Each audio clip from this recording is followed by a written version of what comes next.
Hi everyone. आज हम Windows के इंस्टॉलेशन के बारे में देखेंगे कि विंडोज़ का डेस्कटॉप हम कैसे वर्चुअल बॉक्स में इंस्टॉल कर सकते हैं। तो इसके लिए सबसे पहले मुझे न्यू मशीन बनाना पड़ेगा। यहाँ पे मैं लिख देता हूँ Win10।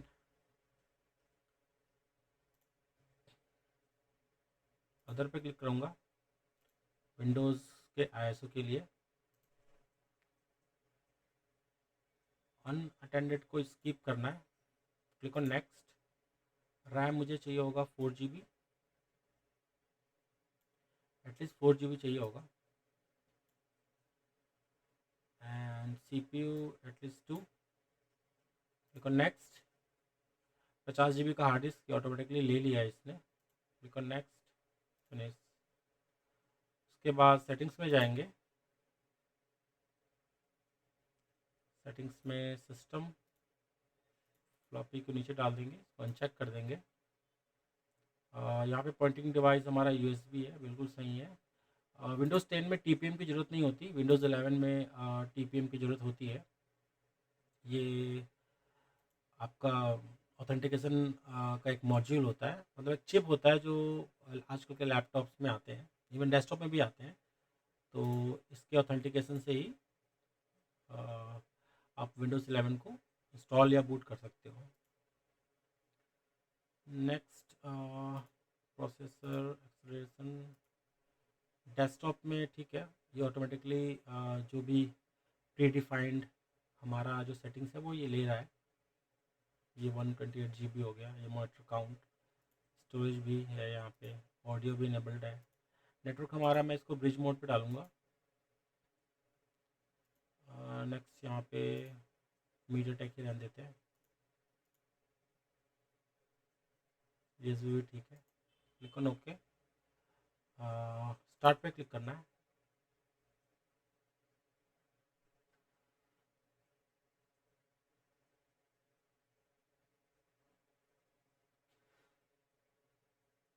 विंडोज़ 10 इंस्टॉल करना काफ़ी सिंपल है।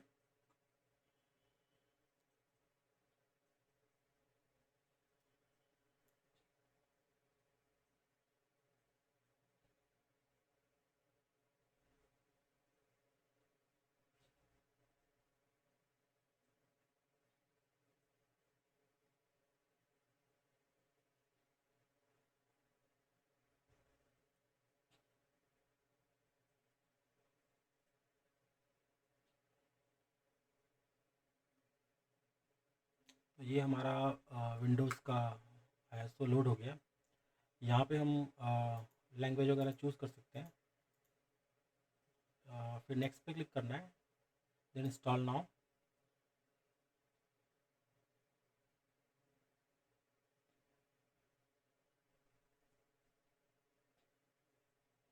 यहाँ पे एक्टिवेशन की के बारे में पूछेगा। यदि आपने ऑलरेडी परचेज़ कर रखा है तो आप यहाँ पे अपना एक्टिवेशन की डाल सकते हैं, नहीं तो I don't have a product की, इस पर क्लिक करके आप नेक्स्ट पे जा सकते हैं।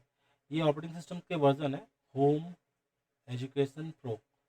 तो इन सब में डिफरेंसेस है। होम में थोड़े कम कंपोनेंट्स होते हैं, मतलब कम फीचर, जैसे कि बिट लॉकर या और भी, जैसे डोमेन से ज्वाइन कराने के लिए या किसी बड़े ऑफिस में काम करने के लिए। तो उनमें कुछ एक्स्ट्रा कंपोनेंट्स और एक्स्ट्रा कुछ सॉफ्टवेयर्स लगते हैं। तो होम में ये सब होते नहीं है, ये सिर्फ नॉर्मल घर के कंप्यूटिंग के लिए या स्मॉल ऑफिस के लिए होते हैं। ये एजुकेशन, जैसे बताया मैंने, एजुकेशन पर्पज़ के लिए कई सारे माइक्रोसॉफ्ट के इनसाइडर प्रीव्यूज़ है, जिस पे आप एजुकेशन बेस्ड कई सारे अपडेट्स वगैरह ले सकते हैं। मोस्टली लोग जो यूज़ करते हैं प्रो यूज़ करते हैं। ये ऑफिस, ये कंप्लीट होता है। ये इसके अंदर सभी, ऑलमोस्ट सभी जितने भी बिजनेस लेवल के जितने भी टूल्स होते हैं, डोमेन ज्वाइन कराना है और बिट लॉकर, इंक्रिप्शन वगैरह, वो सब इसके अंदर होते हैं। तो मैं विंडोज़ 10 प्रो यूज़ करूँगा। क्लिक करूँगा नेक्स्ट पे।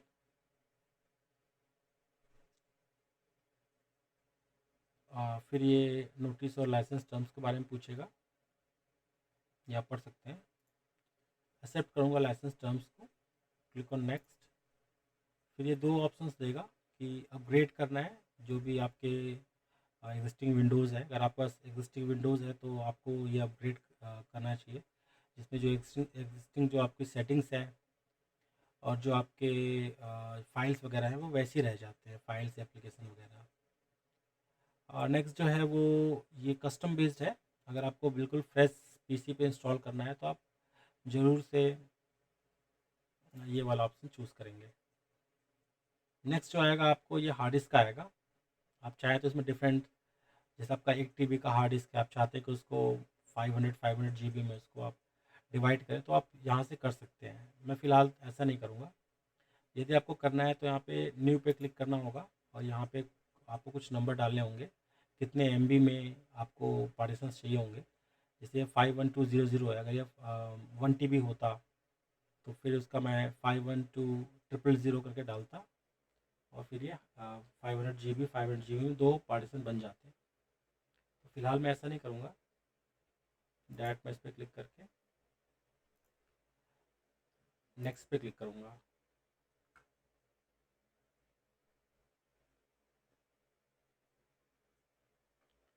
अभी हमारा विंडोज़ के जो ऑपरेटिंग सिस्टम के जो फाइल्स हैं वो हमारे सिस्टम या हार्ड डिस्क में ट्रांसफ़र हो रहा है, ये आप देख सकते हैं। इसके बाद ये 1 या 2 बार ये रिबूट करेगा। पहली बार तो ड्राइवर्स जब इंस्टॉल होते हैं, जब इंस्टॉल होने के बाद इसको एक बार रिबूट करना पड़ता है। फिर एक बार यूज़र क्रिएशन के टाइम पे एक रिबूट करना होता है। ऑटोमेटिकली ही रिबूट होता है, इस पर यूज़र इंटरवेंशन की ज़रूरत नहीं पड़ती, आपको कुछ छेड़ने की ज़रूरत नहीं है। और लास्ट में जब फिनिश हो जाएगा तो आपका लॉगिन विंडो आ जाएगा, जहाँ पे आप अपना यूज़र नेम लॉगिन करके आप विंडोज़ के अंदर लॉगिन कर सकते हैं। तो इसमें थोड़ा टाइम लगने वाला है, तो मैं अभी थोड़ा ये पॉज करता हूँ ये वीडियो।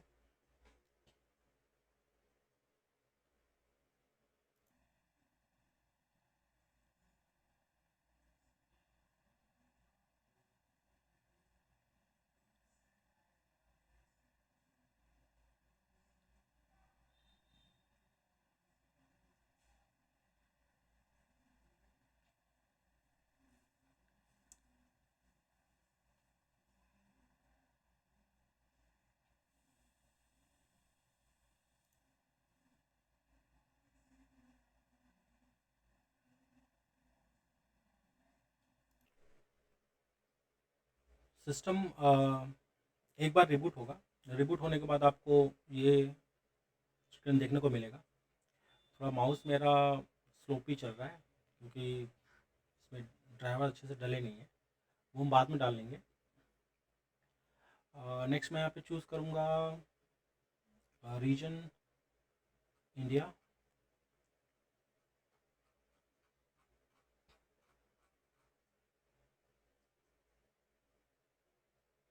ये रहा इंडिया, यस पे क्लिक करना है।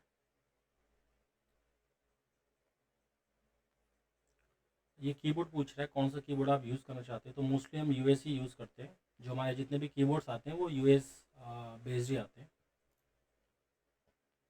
यहाँ पे सेकंड कीबोर्ड का लेआउट पूछ रहा है, मैं इसको स्किप कर दूंगा। कीबोर्ड से मतलब जैसे कि कई सारे जो कीबोर्ड्स होते हैं उस पर जो नंबर्स होते हैं वो जो आपके बटन्स होते हैं वो कुछ अलग होते हैं। जैसे कि आप हैज़ दबा रहे हो तो कुछ और दबेगा। तो एक स्टैंडर्ड जो हम जो इंडियन जो यूज़ करते हैं वो यूएस बेस्ड यूज़ करते हैं। इसके जितने भी बटन्स होते हैं वो एग्जैक्टली जो प्रिंटेड जो बटन्स होते हैं वो एग्जैक्टली वही टाइप करते हैं। अगर यहाँ पे आपने किसी और कीबोर्ड को चूज़ किया तो हो सकता है कि वो डिफरेंट टाइप ऑफ कैरेक्टर्स, मतलब कुछ और चीज़ें वहाँ पे वो टाइप करने लग जाए। तो कंट्री वाइज कई कंट्री के डिफरेंट डिफरेंट होते हैं कीबोर्ड, उनके जो कैरेक्टर्स होते हैं वो, तो इसलिए हम यूएस ही यूज़ करते हैं।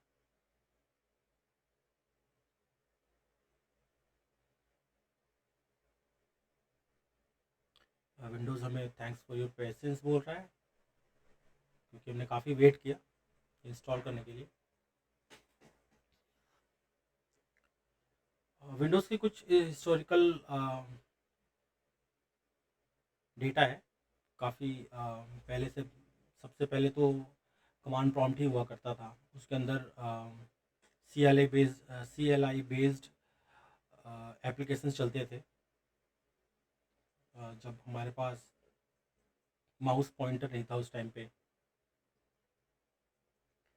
तो लोग सी एल आई बेस्ड ही, जैसे कमांड प्रॉम्प्ट पे कोई भी एप्लीकेशन का नाम टाइप करते थे उस टाइम पे। जैसे जो आज का जो एक्सेल है, उस टाइम पे ग्राफिकल नहीं था वो, उसको हम लोटस 1 2 3 कहते थे। वो भी एक्सेल की तरह ही होता था, लेकिन वो सिर्फ सी एल आई पे ही चलता था। वो बाद में उसका जी वाई बेस्ड वर्जन भी आया, वो पहले का एक्सेल था।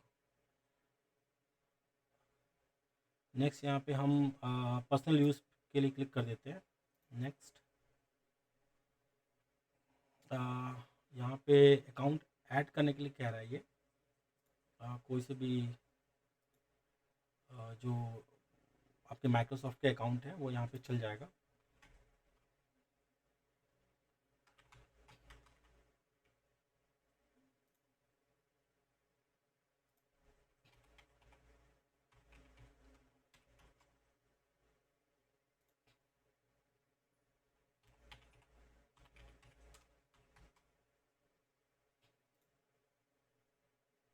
यहाँ पे कुछ सिक्योरिटी क्वेश्चंस है। यहाँ पे आप देख सकते हो यूज़ एन ऑनलाइन अकाउंट कह रहा है। जैसे आपका माइक्रोसॉफ्ट का कोई भी अकाउंट है, आप उसको भी यूज़ कर सकते हैं। इसमें आपको बस ये फैसिलिटी हो जाएगा कि वन ड्राइव और जो आउटलुक मेल वगैरह है वो आपको ऑनलाइन मिल जाएगा। आपका जो प्रोफाइल है वो वन ड्राइव के अंदर ही बनेगा, और वो जो वन ड्राइव का जो क्लाउड स्टोरेज है वहाँ पे आपके जितने फाइल्स हैं वो सिंक हो जाएंगे। तो ये ऑनलाइन का ये फ़ायदा हो सकता है। आप ऑनलाइन वहाँ पे एक्सेल, वर्ड, पावर पॉइंट वगैरह भी यूज़ कर सकते हो। लिमिटेड रहेगा वो, लेकिन आप उसको यूज़ कर सकते हो। तो मैं ये कुछ सिक्योरिटी क्वेश्चंस हैं, मैं वो यूज़ कर लेता हूँ।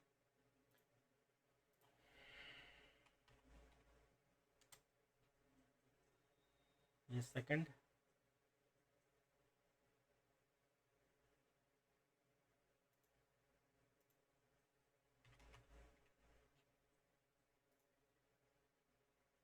थर्ड क्वेश्चन, आप अपने हिसाब से यहाँ पे जो भी वर्ड्स है, जो आंसर्स है वो आप सेट कर सकते हो। इससे ये फ़ायदा है कि कभी भी आपका आपने पासवर्ड भूल गए तो अपने अकाउंट को रिकवर कर सकते हैं। ये सिंपलेस्ट फॉर्म है अकाउंट को रिकवर करने का। ब्राउजिंग डेटा को एक्सेस के लिए पूछ रहा है ये, इसको एक्सेप्ट कर लेते हैं। बाकी आप स्किप भी कर सकते हैं।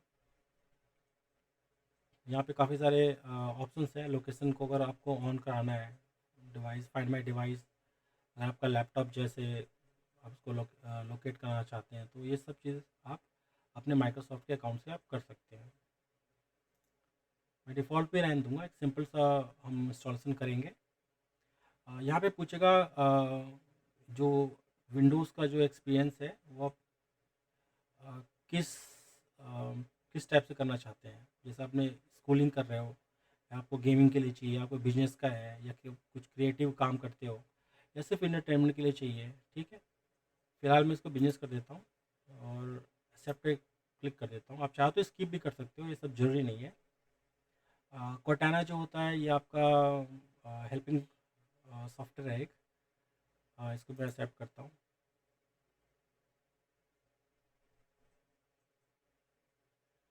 नेक्स्ट ये अब थोड़ा कन्फिग्रेशन करेगा, और इसके बाद आपका लॉगिन विंडोज़ पे हो जाएगा। तो वो इस तरीके से आप विंडोज़ 10 वो इंस्टॉल कर सकते हो। सेम ऐसे ही प्रोसीजर विंडोज़ 11 के लिए भी है, बस उसमें एक जो एक्स्ट्रा है जो चीज़ है वो है टीपीएम। जैसे मैंने बताया था, टीपीएम एक चिप होता है, सिक्योरिटी चिप, जो आपको आपके विंडोज़ के ऑपरेटिंग सिस्टम को सिक्योरली बूट कराता है। अगर आपने बिट लॉकर जो कि विंडोज़ प्रो में होता है, अगर वो आपने इनेबल कर रखा है और आप चाहते हैं कि कभी भी आपका सिस्टम चोरी हो जाए या कुछ भी हो जाए, है ना, तो उसके हार्ड डिस्क से कोई डेटा ना निकाल सके। पहले के जो भी विंडोज़ थे उसमें ये चीज़ नहीं था। उस पे क्या होता था कि अगर कहीं आपका लैपटॉप कभी चोरी हो गया, आपने पासवर्ड भी डाल रखा है, तब भी से कोई भी उसमें से हार्ड डिस्क को अपने सिस्टम में डायरेक्ट लगा के जो भी उसका डेटा है उसको देख सकता था। अभी ऐसा नहीं है।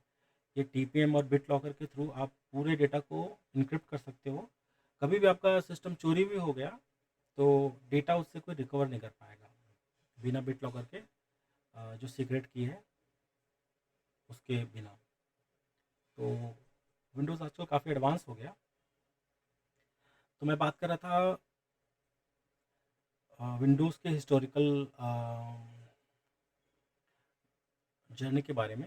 लाइक पहले CLI था। CLI बेस्ड मतलब कमांड प्रॉम्प्ट बेस्ड ये एप्लीकेशन हुआ करते थे। फिर विंडोज़ 3.1 आया, जिसमें उन्होंने कुछ ग्राफिकल एप्लीकेशन इंट्रोड्यूस किया, उस पर माउस वगैरह सब चलते थे। फिर विंडोज़ 95, देन 98।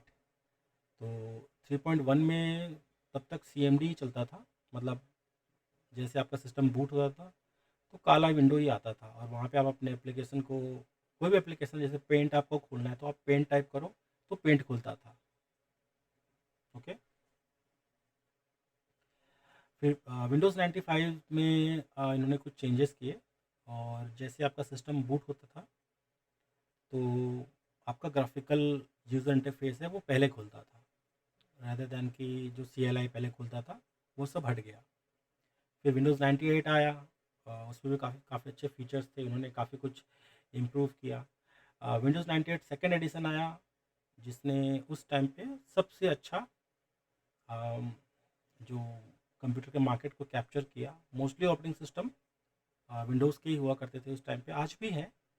फिर विंडोज़ 2000, जो कि जिसको हम NT भी कहते हैं, जो नेटवर्किंग के लिए बना था। जैसे कि कंपनियों में यही होता है कि आप एक मतलब जो सेंट्रलाइज ऑथेंटिकेशन है, या जो लोगों के जो लॉगिन करने का जो तरीका है, उसको एक सेंट्रलाइज सर्वर पे रख सकते थे। तो उस टाइम पे सर्वर बनते थे, और सर्वर पे ही आप लॉगिन बनाएंगे लोगों का, उनको सब बस सिस्टम दे देंगे विंडोज़ 2000 बेस्ड, और वो वहाँ से लॉगिन करके आपके सर्वर से ऑथेंटिकेशन लेके लॉगिन कर पाते थे। तो ये बड़े कंपनी में होता था। फिर इसको और टेक्नोलॉजी को एडवांस किया गया।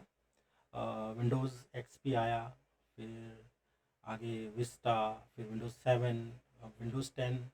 विंडोज़ 10 जो है अभी जितने भी बिजनेस और एंटरप्राइज है उसमें चल रहा है। विंडोज़ 11 अभी रोल आउट नहीं हुआ है, बाकी इसको मोस्टली लोग यूज़ करते हैं। अभी बिजनेस में विंडोज़ 10 ही ज़्यादा चल रहा है। मतलब वो पहले से इसमें काफ़ी कंपैटिबिलिटीज़ है, तो उसके हिसाब से चल रहा है। विंडोज़ 11 अभी मोस्टली जो बिजनेसेस हैं या बड़े इंटरप्राइज हैं उन्होंने अभी अडॉप्ट नहीं किया है। बाकी धीरे धीरे वो अडॉप्ट कर लेंगे। जब विंडोज़ 11 के बाद विंडोज़ 12 आए या और अच्छा एडिशन आएगा, तो वैसे वैसे कंपनियाँ इसको अपग्रेड करती जाती हैं। अभी हम चलते हैं अपने विंडोज़ पे। यहाँ पे ये कह रहा है ब्राउज़ द वेब, तो ये अपने क्रोम ब्राउज़र के बारे में कह रहा है। सॉरी, इस एज ब्राउज़र के बारे में कह रहा है। मैं क्रोम इसको इसलिए कह रहा था क्योंकि ये एक्चुअली में बेस्ड है क्रोमियम के ऊपर। सो क्रोमियम के जो ब्राउज़र जो हिस्ट्री है वो यही है कि क्रोमियम एक अलग से पहले ब्राउज़र हुआ करता था। इसी को गूगल ने, जिसको हम गूगल क्रोम कहते हैं आजकल के ब्राउज़र को, उसको अडॉप्ट किया। और एज ने भी इसको, दैट मीन्स माइक्रोसॉफ्ट ने भी इसको अडॉप्ट किया। सो माइक्रोसॉफ्ट में पहले इंटरनेट एक्सप्लोरर हुआ करता था। सो उन्होंने क्रोमियम को अडॉप्ट किया और उसके बेस पे ये एज नाम का नया ब्राउज़र उन्होंने लॉन्च किया हुआ है। तो पढ़ेंगे कभी इसके बारे में, इसके पीछे भी काफ़ी कहानियाँ हैं। अब आप देखेंगे यहाँ पे मेरा क्रोम खुल रहा है। मैं इसको स्टार्ट विदाउट डेटा करता हूँ, continue without this data, start browsing. तो ये सबसे पहले इसने ब्राउज़र ही खोला हुआ है। इसको आप कस्टमाइज़ वगैरह कर सकते हैं, बाकी मुझे इससे कुछ मतलब नहीं है अभी फ़िलहाल। तो नेक्स्ट जो है, अब जैसे मेरा ये अपना विंडोज़ तो इंस्टॉल हो गया है। अब मैं चाहता हूँ जैसे मैं इसको बड़ा करूँ। देखिए मैंने बड़ा किया इसको, लेकिन ये एक स्क्रीन पे लिमिटेड है। अभी इसको कैसे हम ठीक कर सकते हैं। सो इसके लिए जो कंपेनियन सॉफ्टवेयर है, कहने का मतलब ये ऐसा छोटा इसलिए आ रहा है क्योंकि इसकी जो ड्राइवर्स है, मैं आपको ड्राइवर दिखा देता हूँ।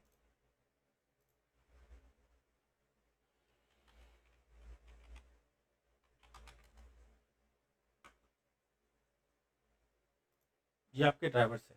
इसमें आप देखोगे जो डिस्प्ले है वो बेसिक है, और भी कई सारे ऐसे ड्राइवर्स हैं जो बेसिक है, पूरे फुल ड्राइवर है नहीं। बेस सिस्टम के डिवाइस देखिए यहाँ पे, ये भी मिसिंग है। यहाँ पे आपके प्रोसेसर दिखा रहे हैं, ठीक है, साउंड के डिवाइसेस दिखा रहे हैं, साउंड तो इसने ले लिया है, स्टोरेज भी ले लिया है, और ये सिस्टम के डिवाइसेस हैं, ठीक है। तो इसको हम ठीक करने की कोशिश करेंगे। ये सिस्टम का नाम है आपका।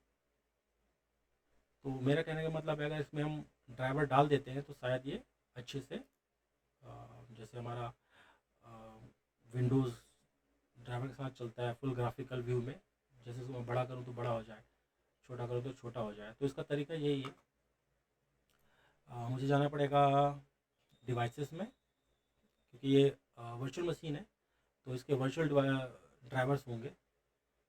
तो मैं यूज़ करूँगा insert guest addition CD image. अब ये करने से क्या होगा,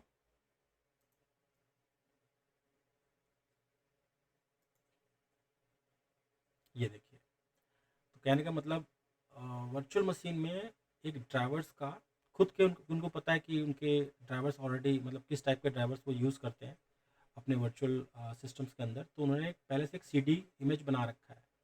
तो अभी जैसे मैंने इसको क्लिक किया तो इसने क्या किया, इसने इसको माउंट कर दिया। मतलब जैसे हम सीडी ड्राइव में जब सीडी डालते हैं तो ये वही किया उसने, सीडी ड्राइव में ये सीडी आ गया। अब मुझे इसको ओपन करना है, ये देखिए। तो यहाँ पे आपको कुछ EXEs मिल जाएंगे। ये जो कुछ फाइल्स है, रन फाइल, पैकेज, SH, ये सब लाइनक्स के लिए है। तो मतलब ये ऑल इन वन एक ड्राइवर्स का सीडी है। आप यहाँ पे देखेंगे NT3X OS2 के लिए ये है, ये सब लाइनक्स के फाइल्स हैं। और ये विंडोज़ का है, विंडोज़ के भी 2 वर्जन्स हैं यहाँ पे, आप देख सकते हो। AMD 64, अगर आपका 64 बिट ऑपरेटिंग सिस्टम है तो आप 64 बिट ड्राइवर्स ही यूज़ करोगे, नहीं तो 32 बिट यूज़ करोगे, ओके। और यहाँ पे एक विंडोज़ 11 का बाईपास भी दिख रहा है, जो कि TPM के लिए होता है। ये हम कभी और यूज़ करेंगे। तो मैं ये AMD 64 पे क्लिक करूँगा और मैं चाहूँगा कि मैं इसको इंस्टॉल कर लूँ। जो भी है आप डिफ़ॉल्ट इसको लेके चलें, इसको इंस्टॉल कर लें। इंस्टॉल करने के बाद हमें सिस्टम एक बार रिबूट करना होगा, क्योंकि जितने भी जो ड्राइवर्स हैं वो इंस्टॉल हो जाएंगे। और आपको पता है विंडोज़ में इंस्टॉलेशन के बाद रीस्टार्ट करना ही पड़ता है, ताकि ड्राइवर्स अच्छे से जब नेक्स्ट टाइम सिस्टम बूट हो तो उसको उठा लें। अभी ग्राफिक्स के ड्राइवर, जो भी इसको ड्राइवर्स लगेगा वो सब ये अपने आप इंस्टॉल करेगा। अब मुझे इसको रिबूट करना है एक बार, मैं फिनिश पे क्लिक करूँगा, ये ऑपरेटिंग सिस्टम रीस्टार्ट हो रहा है।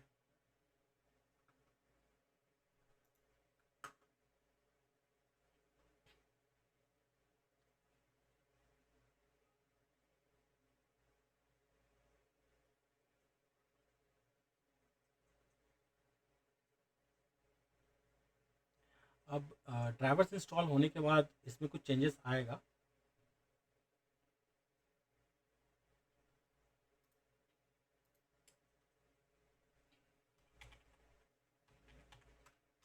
मैं लॉगिन करता हूँ इसमें।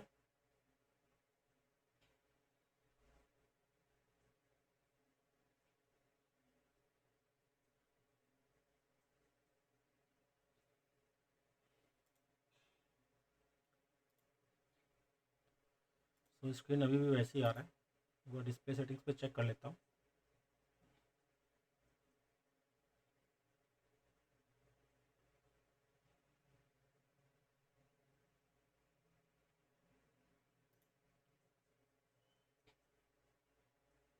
कोशिश करता हूँ मैं इसके डिस्प्ले को बढ़ाने की।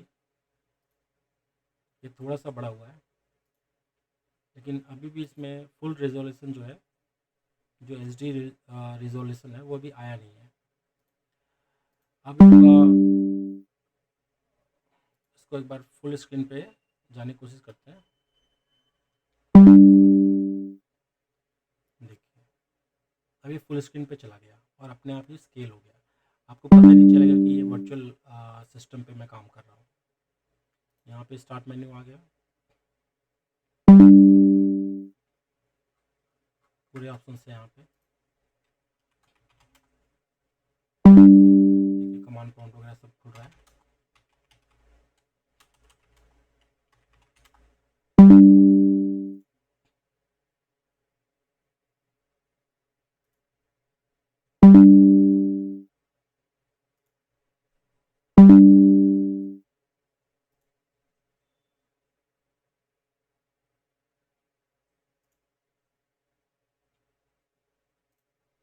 विंडोज़ का एक्टिवेशन एक बार देख लेते हैं। ये एक्टिवेट हुआ नहीं होगा क्योंकि इस पर मैंने लाइसेंस डाला ही नहीं था। आप अपने की के हिसाब से इसका एक्टिवेशन कर सकते हैं। यहाँ पे एडिशन दिखा रहा है विंडोज़ 10 प्रो, ये 22 S2 जो है ये वर्जन है लास्ट, ये जो इंस्टॉल हुआ है इंस्टॉलेशन का टाइम दिखा रहा है, ये OS का बिल्ड और इसके फीचर पैक। साथ में यहाँ पे इसका डिवाइस आईडी जिसको हम फुटप्रिंट भी कहते हैं, ये प्रोसेसर वगैरह दिखा रहा है, और ये रैम जो हमने इसको दे रखा था। तो इस तरीके से वर्चुअल बॉक्स के ऊपर हम विंडोज़ हम इंस्टॉल कर सकते हैं।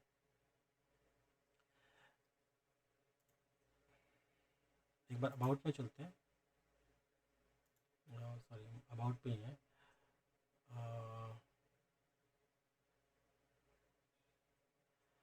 जो लाइसेंस है, जैसे कि मुझे लाइसेंस इसका अगर इसको रजिस्टर करना है तो ये एक्टिवेशन पे मुझे जाना होगा।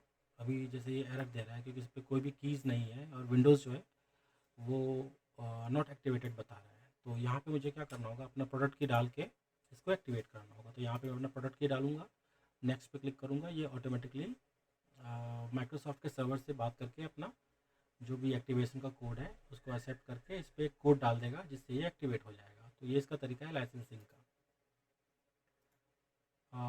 ठीक है, नेक्स्ट क्लास में हम देखेंगे विंडोज़ के बारे में कि और इस पे हम कैसे काम करते हैं, इसके बेसिक फंक्शनलिटीज़, और जो हम डेली इस पे काम कर सकते हैं या जो भी सॉफ्टवेयर डालना है तो हम उसके बारे में बात करेंगे। और अभी के लिए इतना ही। Thank you everyone.